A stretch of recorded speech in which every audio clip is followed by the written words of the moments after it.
Okay, last week before Shavas B'Tammuz, we were discussing about chuppah, weddings. Okay, we're discussing the preparation for the chuppah. We said how important it is. There are a lot of different customs in preparation for the chuppah.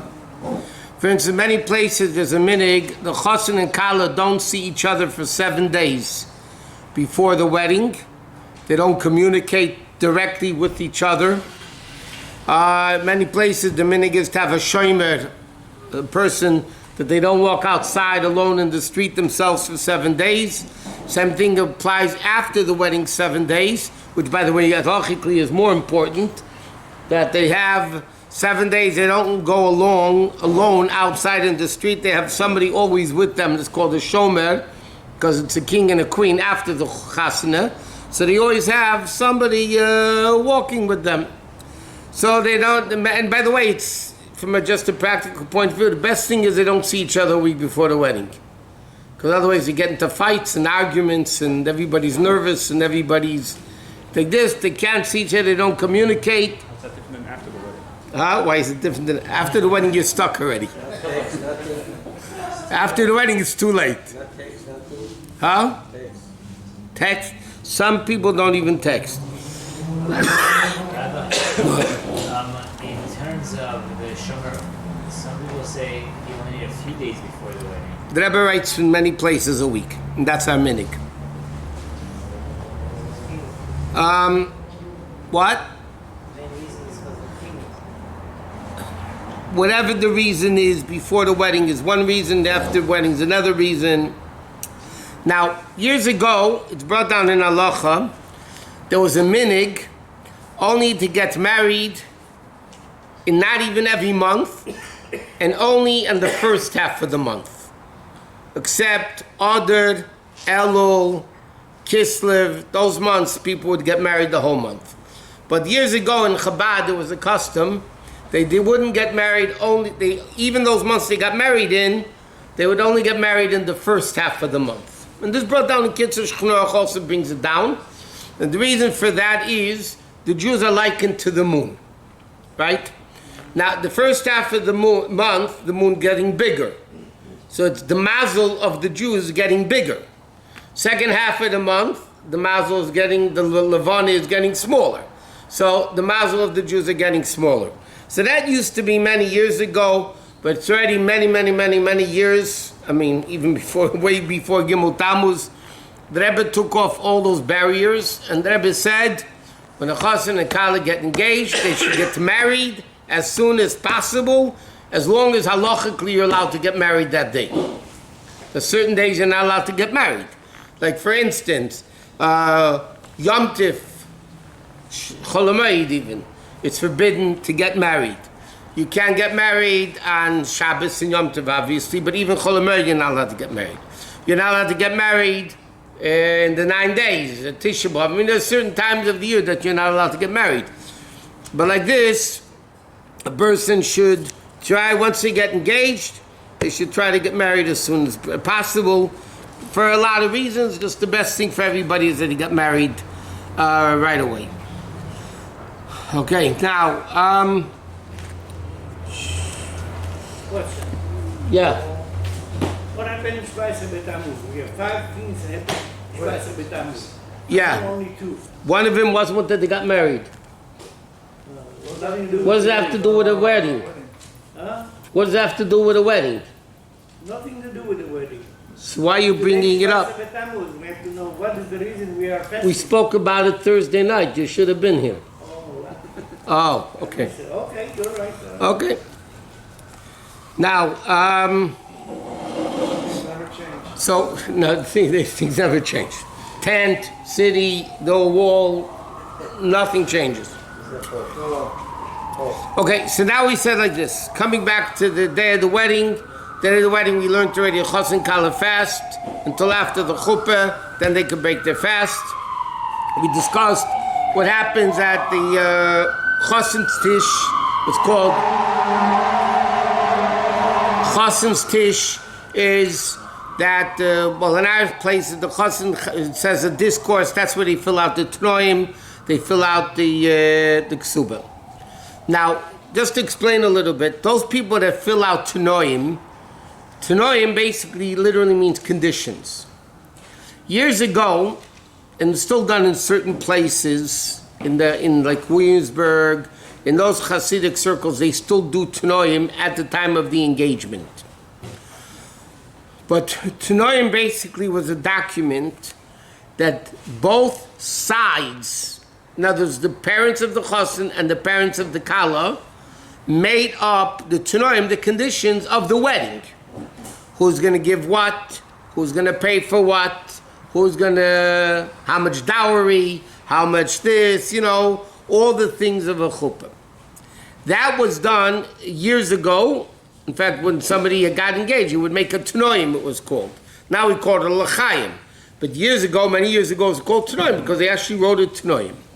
Now, what was the issue with the tnoim?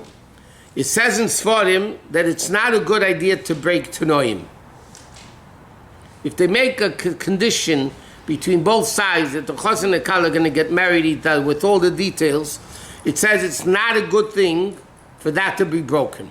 To the extent that it says in Poskim, it's better to get married and write a get than to break tnoim. That's how far it goes. Because of that, in many circles today, we don't do tnoim until at the wedding. And basically the whole paper of the tnoim, which is it's not a prenup, by the way. It's a condition that this guy's standing on the side of his son, the chassan, this guy's standing on the side of his daughter, the kala. They're going to marry each other, and they're this, and the wedding's going to be this and that. No details, it's just a formal document with guarantors. So it's done for the spirituality of it. There's a spiritual inyan of it. But it's done mamish at the Kabbalah's panim. So the second the chuppah happens, the tnoim are null and void. So the tnoim are basically effective maybe for an hour from the time of the Kabbalah's panim until you go to the chuppah. That's when the validity of hopefully by then you're not breaking it off. So that's why it's done then, for the spirituality of it, because otherwise to nullify a tnoim is not a very good thing to do. You actually write it? There's a text, you fill in the name, but it's a printed text. Ramesh Feinstein has his text. We use similar to the text of the tnoim, which were by the Rebbe's Chassan, not exactly, but very similar to the text that was at the Rebbe's Chassanim. So are there any obligations in the current time or not? In that current time, it's only until the chuppah. So really, there's no reason to do it. There's a spiritual aspect of tnoim, and that's why it's done. There's no practical gashmiistic reason to do it, but there is an inyan of tnoim. There is everything in a marriage is super, super holy, every detail of a marriage, and there is a minute to do tnoim. So they do tnoim, but they do it right before the wedding instead of doing it months before.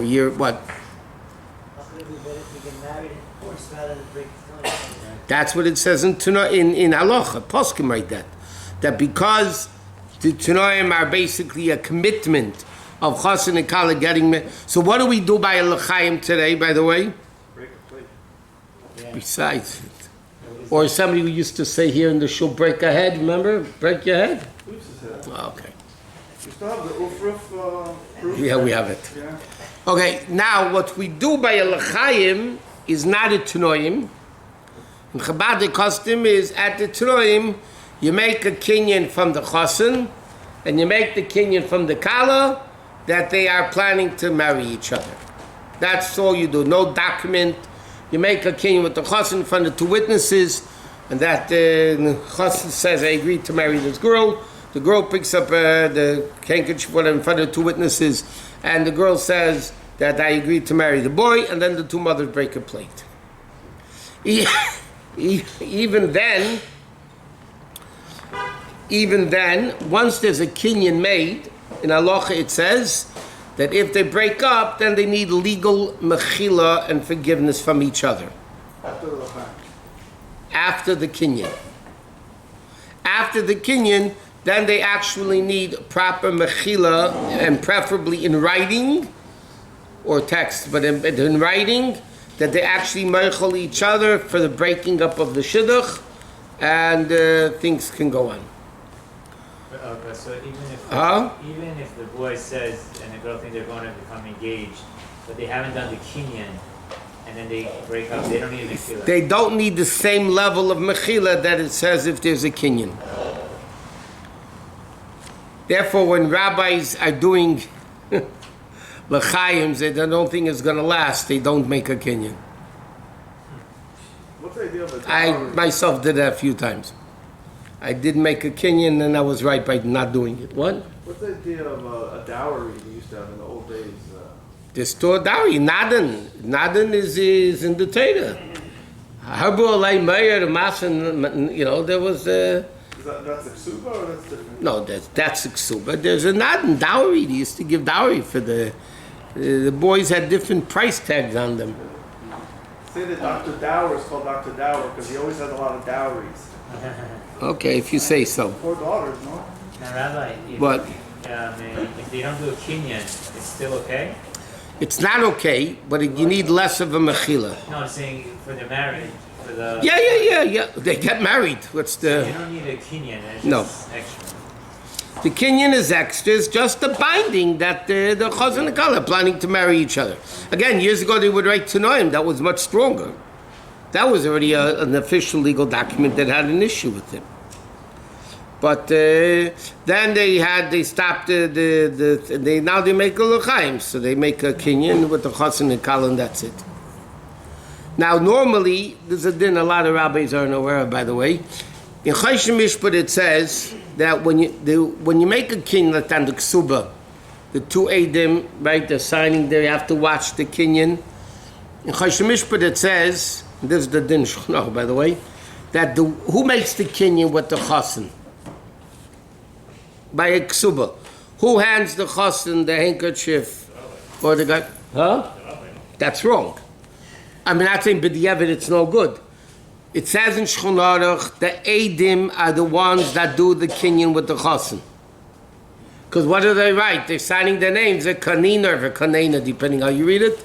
Mina chasen, mina kala. They make a kinyan from the chasen. The in Choshen Mishpat says in the Dinim Ashtaris that when you make a kinyan from a person who's signing it, the Eidim are the ones that actually make a kinyan.